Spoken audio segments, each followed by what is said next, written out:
चलो let us start with, जितने students हैं बाद में जो ज्वाइन करेंगे तब तक मैं तुम लोगों को एक इनिशियल पार्ट बता दूं। आज हम एक नया कंसेप्ट सीखने वाले हैं, लेकिन उस कंसेप्ट से पहले आपने पुराना कंसेप्ट क्या सीखा है, that you have to understand. So see what you have learned now till now, it's let out property. अभी तक जो हमने सीखा है वो लेट आउट प्रॉपर्टी के बारे में सीखा है। अब लेट आउट प्रॉपर्टी मतलब वो प्रॉपर्टी जो आपने रेंट पे दी है, ठीक है। उसमें हम लोग ने सबसे पहले क्या कैलकुलेट किया, जीएवी। जो भी अमाउंट आया लेट अस अज्यूम, इसमें से एक्चुअली हम माइनस करते हैं municipal taxes, that we have done. Municipal taxes के लिए एक ये है कंडीशन है that municipal taxes should be paid by the owner not by the tenant, और ड्यू नहीं होनी चाहिए, पेड होनी चाहिए। पेड बेसिस पे आप उसका रिडक्शन क्लेम कर सकते हो। सो ये सब चीजें हम एक्चुअली कर चुके हैं, just I am revising with it. ये मेरा म्युनिसिपल टैक्सेस माइनस होगा तो मुझे फाइनल आंसर मिलेगा net annual value. Net annual value, इस नेट एनुअल वैल्यू में से माइनस होते हैं डिडक्शंस। दो डिडक्शंस हमें मिलते हैं लेट आउट प्रॉपर्टी के अंडर सेक्शन 24, ठीक है। दो डिडक्शंस हमको मिलते हैं हाउस प्रॉपर्टी के, लेट आउट प्रॉपर्टी के, यानी कि जो प्रॉपर्टी आपने भाड़े पे चढ़ाई है उस प्रॉपर्टी के इनकम पे जब टैक्स लगती है ना, तो ये पूरा कैलकुलेशन हमें करना पड़ता है। पहले उसका ग्रॉस एनुअल वैल्यू निकालना पड़ता है जिसके ऊपर टैक्स लगेगी, ठीक है। ग्रॉस एनुअल वैल्यू कैसे, आपको वर्किंग नोट याद रहेगा जो हमने किया है, fair rent, municipal valuation, whichever is higher, RLV. RLV को कंपेयर करते हो एक्चुअल रेंट के साथ, व्हिचएवर इज हायर, जीएवी। तो चलो जीएवी के बाद उसमें से हम माइनस करते हैं म्युनिसिपल टैक्सेस, प्रॉपर्टी टैक्स जिसको आप बोलते हो। माइनस करने के बाद आपको मिलता है नेट एनुअल वैल्यू। इसमें से हम डिडक्शंस माइनस करते हैं अंडर सेक्शन 24। कौन से डिडक्शंस हैं? सबसे पहला डिडक्शन जो हम माइनस करते हैं दैट इज सेक्शन 24(1), ठीक है। सेक्शन 24(1 जिसको आप नाम देते हो, it's not this one, it's like this, okay. So इसको हम नाम देते हैं स्टैंडर्ड डिडक्शन। ये मैंने आपको एक लास्ट टाइम बताया था, अगर आपको याद होगा, कि पतरा टूट गया, नल का प्रॉब्लम हो गया, तो मैंने बारोत्री को ये सब खर्चा करके दिया, तो वो सब खर्चा कवर करने के लिए, ओके, सब खर्चा कवर करने के लिए you get standard deduction. And what is this standard deduction? Standard deduction मिलता है हमको 30% ऑफ एनएवी। आप कितना भी खर्चा करो, 0 रुपीज करो या 100 रुपीज करो, लेकिन आपको 30% ऑफ एनएवी स्टैंडर्ड डिडक्शन मिलता है। ये 30% क्यों मिलता है? देखो, आप खर्चा एक बार करोगे, हर बार तो खर्चा नहीं होगा ना ये, ओके। सो annual value, net annual value में से, इसको थोड़ा हम आगे लेके जाते हैं, यस। नेट एनुअल वैल्यू में से हमारा डिडक्शन आता है 30% ऑफ एनएवी, यानी कि ये हो जाएगा आपका स्टैंडर्ड डिडक्शन। इस स्टैंडर्ड डिडक्शन के बाद हमें दूसरा डिडक्शन मिलता है that is 24(6),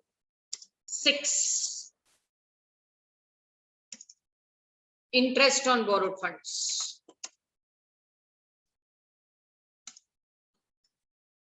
Okay, interest on borrowed funds. Let me take this.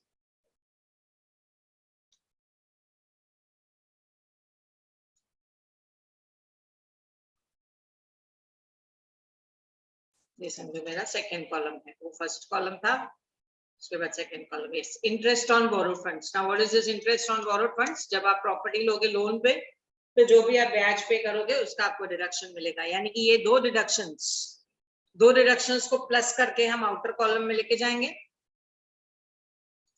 और ऊपर वाले अमाउंट में से इसको माइनस करेंगे तो हमको मिलता है net taxable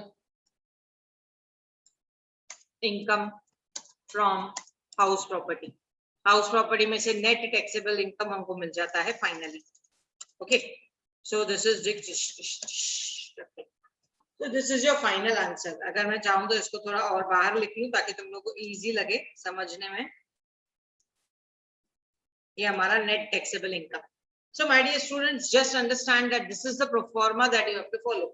We have seen it in problems. हमने problems में सिर्फ net annual value तक, यानी कि यहाँ तक देखा था, सॉरी इसमें शेड नहीं हो सकता, ओके, नेट एनुअल वैल्यू तक देखा था, लेकिन अगर आपको डिडक्शंस करने हैं, आगे जो डिडक्शंस रहेंगे, deductions are 2 deductions, 24(1) standard deduction 30% of NAV, 24(6) interest on borrowed funds. ठीक है, जितना भी आपको इंटरेस्ट दिया रहेगा प्रॉब्लम में वो उठाओ डालो, बस ये 2 डिडक्शंस आपको मिल जाते हैं और हमारा net taxable income from house property ready. इसमें आपको कुछ डाउट है? ये हमने ऑलरेडी किया हुआ है, मुझे सिर्फ एक रिवीजन था ये, मुझे बताओ इसमें कुछ डाउट है? अगर इसमें कुछ भी डाउट नहीं है, इसका मतलब you are thorough with a topic called as LOP, let out property. ठीक है, ये जो भी हमने किया ना लेट आउट प्रॉपर्टी का किया, अगर आपको इसमें कोई डाउट नहीं है, इसका मतलब आपको लेट आउट प्रॉपर्टी समझ में आ गई। So if you have any doubt, please be free to ask. Otherwise, we'll move ahead. Okay, yes, Vaishnavi Pushpa says no. ठीक है, हमने इसको ऑलरेडी किया हुआ है, तो चलो हम आगे बढ़ते हैं टुवर्ड्स द सेकेंड पार्ट।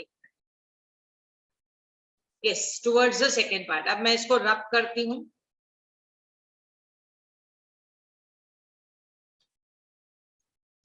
थोड़ा ऊपर एडजस्ट करें। ओके, अब हम लोग इसको रब करते हैं towards the second part move करने के लिए। अभी तक आपने जो किया दैट वाज एलओपी। अब आज हम लोग एक नया कंसेप्ट इंट्रोड्यूस कर रहे हैं, समझ रहे हैं, that is your SOP. Now what is this SOP? SOP is self occupied property. आपने भाड़े पे जो घर दिया उसका कैलकुलेशन आपने सीखा, लेकिन मैक्सिमम पीपल ऐसे हैं जो अपने घर में रहते हैं, हमने भाड़े पे नहीं दिया, हम रह रहे हैं। Right, I have a house जहां पे मैं रह रही हूँ। Sorry,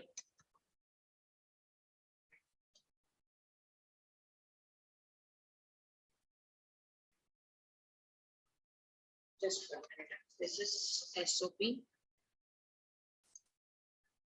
self occupied property. Okay, so जिस घर में हम खुद रह रहे हैं उस घर का क्या कोई डिडक्शन नहीं मिलता है? अब देखो, ये बेसिकली आप क्या कैलकुलेट कर रहे हो, ध्यान देना मेरी बात पे, इसके लिए आपको थोड़ा मैच्योरिटी चाहिए समझने के लिए। ठीक है, अगर अभी भी नींद में हो तो प्लीज अपनी आंखें धो के आओ, अपना ध्यान पूरा मेरी बातों में लगाओ।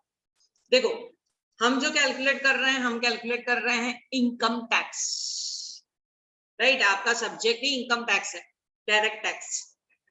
आपको जो हाउस प्रॉपर्टी में से इनकम मिलेगा, मेरा घर भाड़े पे चढ़ा हुआ है, पलावा में मेरे पास फ्लैट है जो मेरा घर भाड़े पे चढ़ा हुआ है, 9200 रुपीज मेरे को रेंट मिलता है वहां से, उसके ऊपर मैं इनकम पे करती हूँ। कैसे पे करती हूँ? एलओपी का कैलकुलेशन करती हूँ, जैसे मैंने आपको दिखाया, जीएवी कैलकुलेट करती हूँ, म्युनिसिपल टैक्सेस माइनस करती हूँ, आई गेट एनएवी। एनएवी में से 2 deductions, interest on borrowed funds and standard deduction 30%। ये सब कट करने के बाद, ठीक है, ये सब कट करने के बाद मुझे जो फाइनल आंसर मिलता है उसके ऊपर मैं टैक्स भरती हूँ। ये तो इनकम की बात हुई, भाड़े के घर की बात हुई। अपने घर का क्या? अपने घर का आप बोलोगे अपने घर में से क्या इनकम है? मानती हूँ मैं अपने घर में से इनकम नहीं है, लेकिन अपने घर में एक्सपेंडिचर तो है। उस एक्सपेंडिचर को मैंने एक घर भाड़े पे क्यों चलाया हुआ है? ताकि उस भाड़े से आया हुआ जो भाड़ा आएगा, जो इनकम आएगा, उसमें से मैं अपने घर का खर्चा करूंगी। राइट, अगर मैं 9000 में से समझो 2000 पे करती हूँ एवरी मंथ, कुछ कलरिंग, कुछ मेंटेनेंस, कुछ साफ सफाई, व्हाटएवर, ठीक है, एक एवरेज 9000 पर मंथ में से मुझे 2000 रुपया खर्चा हो जाता है, बाकी 7000 रुपीज मिल रहा है। उस 7000 मिलने का पर्पस क्या है? ताकि मैं अपने घर का खर्चा निकाल सकूं। तो मुझे वो भी तो डिडक्शन मिलना चाहिए। अगर गवर्नमेंट बोलती है 7000 के ऊपर टैक्स पे करो, मैं बोलती हूँ यार फिर घर का खर्चा कैसे चलेगा? और आपको मालूम है टैक्स इज नियरली 35 to 40%। ठीक है, 35 to 40% तक टैक्स जाता है। इसका मतलब 7000 में से अगर मैं 40% यानी कि 3000, 2800 रुपए होते हैं, पर चलो 3000 पकड़ लेते हैं, 3000 रुपए मैं टैक्स ही भर देती हूँ तो मेरे हाथ में सिर्फ 4000 रुपए आएगा। तो क्या दिखने में 9000 और हाथ में खाली 4000 आ रहे हैं, कुछ मतलब है क्या?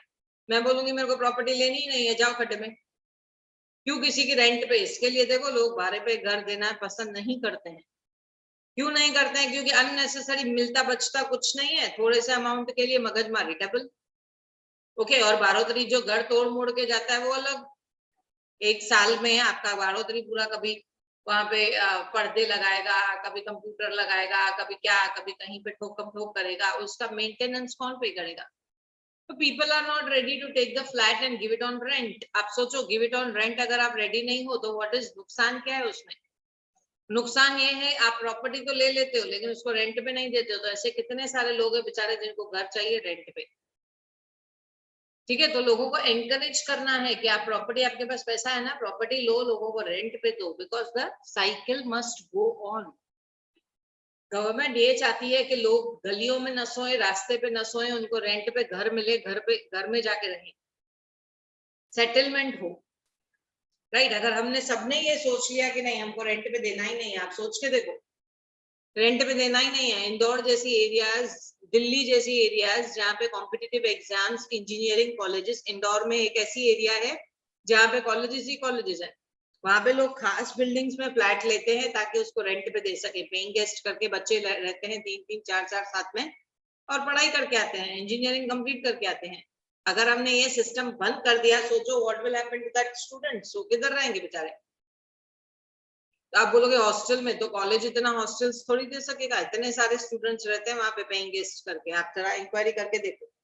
So what will happen is, ये जो भी खर्चा आता है इसमें से मैं अगर अपने घर का खर्चा चलाना चाहती हूँ, सेल्फ ऑक्यूपाइड प्रॉपर्टी, तो सेल्फ ऑक्यूपाइड प्रॉपर्टी का कैलकुलेशन हम कैसे करते हैं, देखो कौन सा खर्चे की बात हम कर रहे हैं। पहले तो यहाँ पे आएगा जीएवी, जैसे उसमें कैलकुलेट करते थे वैसे इसमें, लेकिन यहाँ पे GAV will be nil. Why nil? Because यहाँ पे फेयर रेंट, मेरे घर का रेंट, मेरा घर समझो मैं बंगलो में रहती हूँ, बाजू वाले ने बंगलो 10,000 में दिया है, मैं क्या करूं, मेरे लिए तो मेरा घर है ना, उसके लिए एक्स्ट्रा प्रॉपर्टी थी उसने दिया, मेरे लिए मेरा घर है, तो I can not calculate annual value of it. Right, मेरे लिए घर की वैल्यू बहुत ज्यादा है। फेस्टिवल्स के टाइम पे जब हम भगवान रखते हैं उस टाइम पे, या समझो जैसे गणपति था भी, एट ऑल दैट टाइम आपके घर की वैल्यू इतनी हो जाती है कि आप उसको कैलकुलेट भी नहीं कर पाते हो। करेक्ट, हम बोलते हैं ना भगवान का मंदिर है ये मेरा, that means GAV will be nil, it is difficult to calculate. ठीक है, जीएवी इज निल, और कोई उसमें से रेंट नहीं मिलती है मुझे कि मैं उसका जीएवी कैलकुलेट करने लगूं। सो जीएवी इज निल। देखो इसका कैलकुलेशन हम कैसे करते हैं, इनकम तो है नहीं कुछ भी, निल, उसमें से मैंने माइनस किया, less municipal taxes, municipal taxes भी रहेंगे निल। क्यों निल? क्योंकि म्यूनिसिपल टैक्सेस आप प्रॉपर्टी यूज कर रहे हो, गवर्नमेंट को पैसा भर के दे रहे हो, तो ये फिर आपको इनकम नहीं है तो डिडक्शन भी नहीं होना चाहिए। ठीक है, इनकम नहीं है तो डिडक्शन भी नहीं मिलना चाहिए, जो आप प्रॉपर्टी यूज कर रहे हो, ये आपकी ड्यूटी है कि इंडियन गवर्नमेंट की लैंड यूज कर रहे हो तो इंडियन गवर्नमेंट को टैक्स भर के दे दो। सो म्यूनिसिपल टैक्सेस का भी कोई डिडक्शन नहीं मिलता है सेल्फ ऑक्यूपाइड प्रॉपर्टी में, सेल्फ ऑक्यूपाइड प्रॉपर्टी का एनएवी हो जाएगा निल।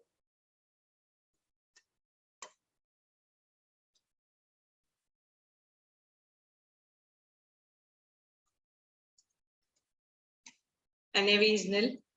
इसमें से अब डिडक्शंस माइनस करेंगे, कौन से डिडक्शंस? दो ही डिडक्शंस जो हमने लास्ट उसमें किए थे, डिडक्शंस अंडर सेक्शन 24। पहला डिडक्शन 24(1) स्टैंडर्ड डिडक्शन, मैंने आपको बताया था स्टैंडर्ड डिडक्शन होता है 30% ऑफ एनएवी। यहाँ पे एनएवी निल है तो ये स्टैंडर्ड डिडक्शन भी निल ही रहेगा, तो चलो यहाँ पे निल डाल देते हैं। आप बोलोगे सब कुछ निल है तो मैडम करें क्यों, करें क्यों, ये सेकंड पॉइंट के लिए 24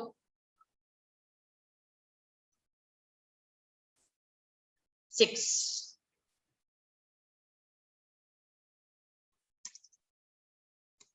interest on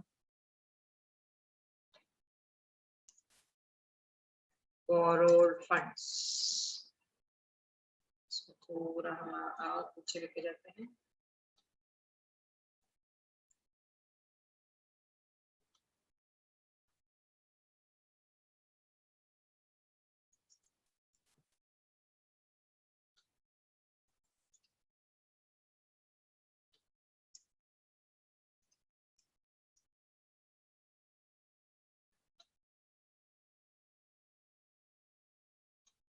Yes, interest on borrowed funds, this will be as per rule।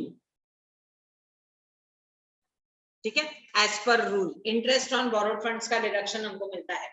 अभी इंटरेस्ट ऑन बोरोड फंड्स का डिडक्शन क्यों मिलता है माय डियर स्टूडेंट्स? ये एक तरीका है लोगों को एनकरेज करने का कि तुम लोग घर लो, घर लो, ब्याज पे लो, बैंक पैसा देने को तैयार है, लोन देने को तैयार है, घर ले लो अपना, और जो आप ब्याज पे करोगे that will be given to you as deduction.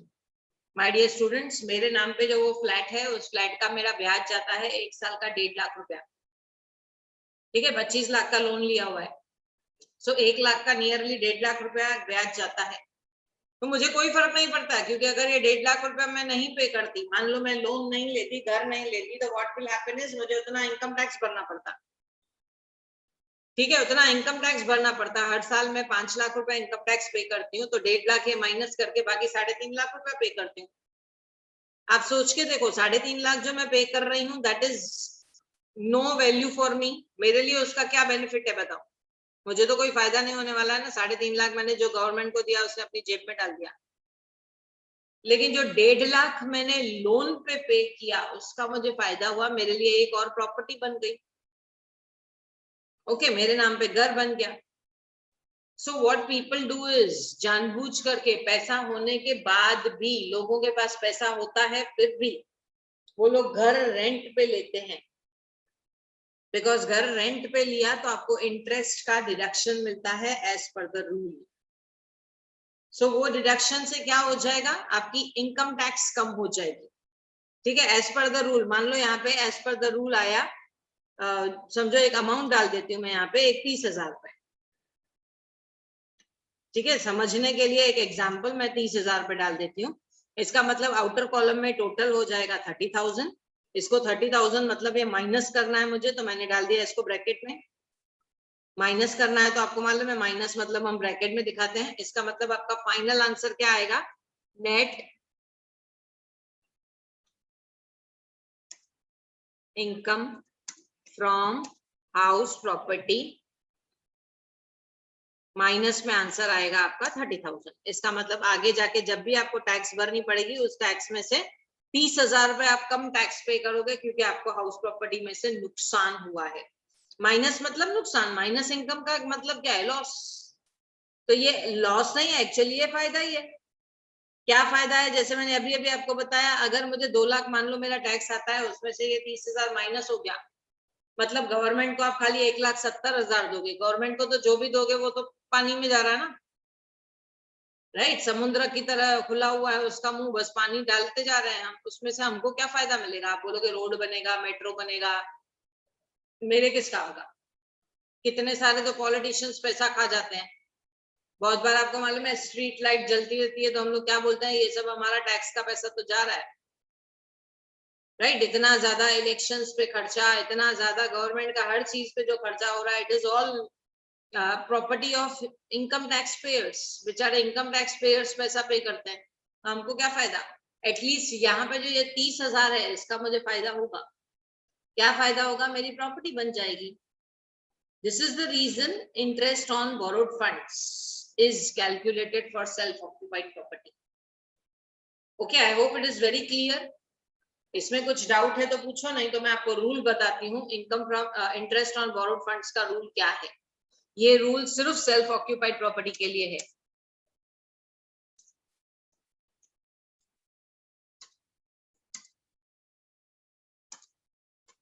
Interest on borrowed funds का रूल क्या है? ठीक है, सो ये रूल क्या बोलता है कि अगर आपने लोन लिया है, लोन टेकन बिफोर 1/4/2016, 2016 से पहले आपने लोन लिया है, तो आपको मैक्सिमम इंटरेस्ट डिडक्शन, क्योंकि उस टाइम पे इंटरेस्ट ज्यादा नहीं लगता था, maximum interest deduction will be 30,000। ठीक है, अगर आपने लोन बाद में लिया है, मैं पूरा नहीं लिखती हूँ लोन टेकन आफ्टर, मैं यहाँ पे लिखती हूँ अदरवाइज, मतलब जो लोन आपने 1/4/16 के बाद लिया है तो आपको मैक्सिमम डिडक्शन मिलेगा, मैक्स 2 लाख। ओके, यहाँ तो 30,000 या तो 2 लाख मैक्सिमम, यहाँ तो 30,000 या तो 2 लाख। जैसे मैंने आपको बोला मैं 1.5 लाख रुपया पे करती हूँ तो मुझे डिडक्शन 1.5 लाख मिलेगा, क्योंकि मेरा लोन अभी लिया हुआ है। ठीक है, मेरा लोन अभी लिया हुआ है। Please understand, if the loan is taken before 1/4/2016, If the loan is taken before 1/4/2016, the maximum interest deduction will be 30,000. Otherwise, maximum interest deduction will be 2 lakhs. So this is the rule. ये सब आपको problem में दिया रहेगा कि loan कौन सी तारीख को लिया, आपको अकॉर्डिंगली डिडक्शन कैलकुलेट करना पड़ेगा. ये कौन से केस में? सेल्फ ऑक्यूपाइड प्रॉपर्टी में. लेट आउट प्रॉपर्टी में तो आपको प्रॉब्लम में डायरेक्टली दिया रहता है इंटरेस्ट ऑन बोरोड फंड्स 47,000, तो 47,000 उठा लेने का, 37,000 तो 37,000 उठा लेने का. वहां पे आपको दिमाग नहीं लगाना है. 30,000 या 2 लाख वहां पे नहीं देखना है. यहाँ एक इसमें देखना है हमें सिर्फ सेल्फ ऑक्यूपाइड प्रॉपर्टी में. Okay, so this is the topic that we have done today. मुझे बताओ अगर आपको कुछ डाउट है तो पूछो. इसके आगे मैं नहीं कराऊंगी क्योंकि आपको समझ में नहीं आएगा इससे ज्यादा किया.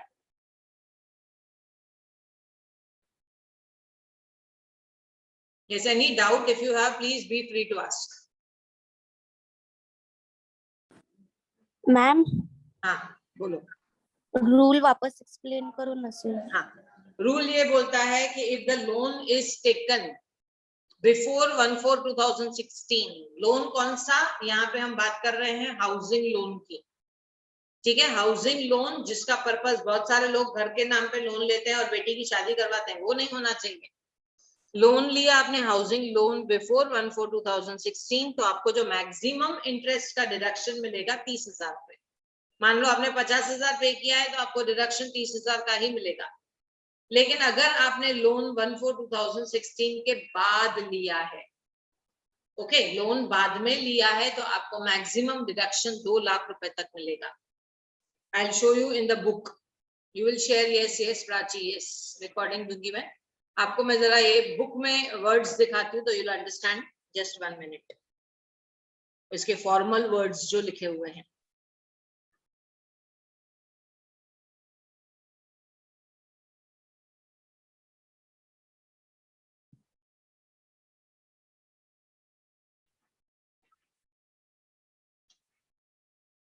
Yes, you can see this 8.5.1 interest on borrowed funds for a self occupied property. ये सिर्फ सेल्फ ऑक्यूपाइड प्रॉपर्टी के लिए है. ओके, क्लियरली देखो, deduction under this is not available when the property is, when the annual value is taken as nil except interest on borrowed funds. खाली हमको interest on borrowed funds ही मिलता है. और वो भी किसके लिए मिलेगा? परचेज के लिए, कंस्ट्रक्शन के लिए, रिपेयर्स के लिए, रिनोवेशन के लिए. बेटी की शादी के लिए या अपने बिजनेस के लिए लोन लिया घर के नाम पे और बिजनेस में यूज कर दिया, उसके लिए आपको डिडक्शन नहीं मिलेगा. और डिडक्शन कितना देखो, क्लियरली दिया हुआ है. Assessment year 2016-17. ओके, 16-17 से पहले अगर आपने लोन लिया है तो 30,000 रुपए, और अगर बाद में लिया है तो 2 lakh. Okay, just understand clearly. बाकी इसके कंडीशंस जो है, उन कंडीशंस में ज्यादा मत जाओ, दिमाग खराब हो जाएगा. Let us not talk about the conditions. बस उतना याद रखो, 16-17 असेसमेंट ईयर 16-17 से पहले आपने लोन लिया है तो 30,000 रुपए मैक्सिमम, और 16-17 के बाद लिया है तो 2 लाख रुपया मैक्सिमम. बस. So this way your interest on borrowed funds is to be calculated. और इसकी मदद से आपका जो आंसर है वो नील, सॉरी, माइनस में आ जाएगा. और माइनस में आंसर, जैसे यहाँ पे -30,000 आया, ये -30,000 आप उतना टैक्स कम भरोगे. मान लो आपका टैक्स आया 15 लाख रुपए, इस 15 लाख में से ये 30,000 रुपए आप माइनस कर दोगे, बाकी 14,70,000 रुपए टैक्स भरोगे. इसका मतलब यहाँ पे आपको डायरेक्ट फायदा है.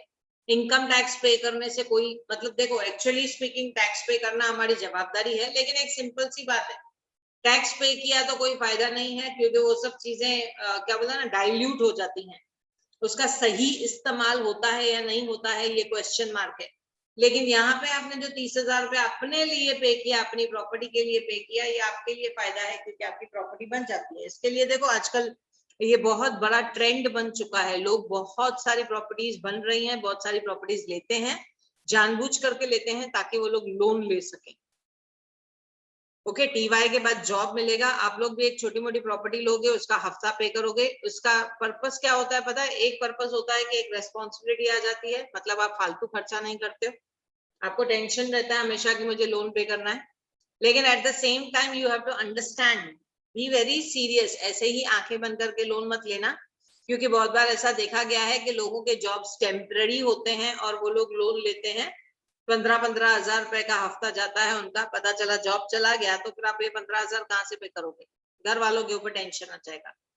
तो जॉब ऐसा ढूंढना है। येस्टरडे ऑल्सो मैं एक लड़के से बात कर रही थी जिसने MSc किया है। I was talking to him कि अब तेरा जॉब कैसे रहेगा। मैं उसको ये बोल रही थी कि जॉब का चॉइस ऐसा करना जो आने वाले 50 से 60 साल तक आपकी लाइफ, 60 इयर्स नॉर्मली हम लाइफ पकड़ते हैं रिटायरमेंट एज तक, सेम फील्ड में तुम काम कर सको। प्राइवेट में तुमने एक कंपनी छोड़ी दूसरी ज्वाइन की, दूसरी कंपनी छोड़ी तीसरी ज्वाइन की, ठीक है, लेकिन be settled in such a way that line हमारी सेम होनी चाहिए। ऐसे नहीं कि आज मैं ये फार्मास्यूटिकल में काम कर रहा हूँ, कल मैं ये मार्केटिंग में काम कर रहा हूँ, ऐसा नहीं होना चाहिए। बिकॉज 30 साल तक यंगस्टर्स को समझ में नहीं आता है, लेकिन उसके बाद पक जाते हैं लोग रोज रोज जॉब चेंज करके।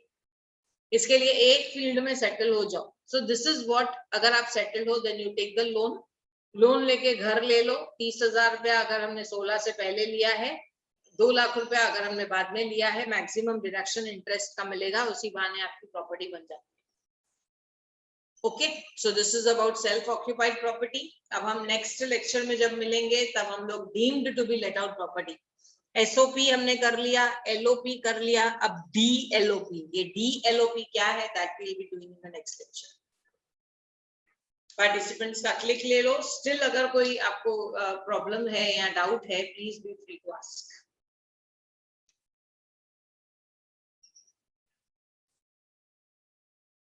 चलो, take care. I am stopping with the share.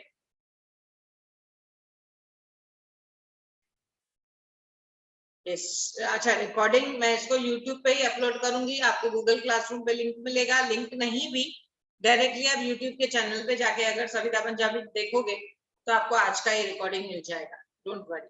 चलो, बाय बाय, टेक केयर।